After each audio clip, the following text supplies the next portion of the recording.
دوستو آج کل ہم توشہ خانہ کا بڑا سن رہے ہیں کہ یہ کیا ہے.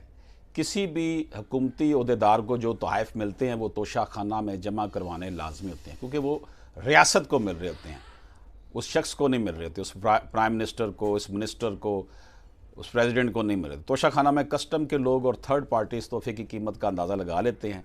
نوادرات اور گاڑیوں کے علاوہ تحفے توشہ خانے سے خریدے جا سکتے ہیں. جس کو تحفہ ملے وہ تحفے کی مارکیٹ ویلیو کا 50% ادا کر کے وہ تحفے خرید سکتا ہے.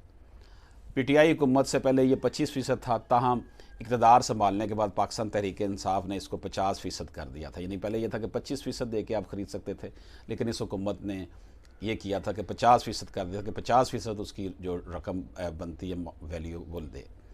30,000 سے کم مالیت والا تحفہ بغیر پیسوں کے رکھا جا سکتا ہے، اور جو تحفے بچ جائیں وہ ہر سال نیلام کر دیے جاتے ہیں. یہ ہے توشہ خانہ کا قانون، جس کے حوالے سے آپ آج کل بعض گئے سن رہے ہیں کہ پرائم منسٹر نے جو ہے نا وہ سستی چیزیں لے کے آگے بیچ دی ہیں. اجازت دیجیے. اللہ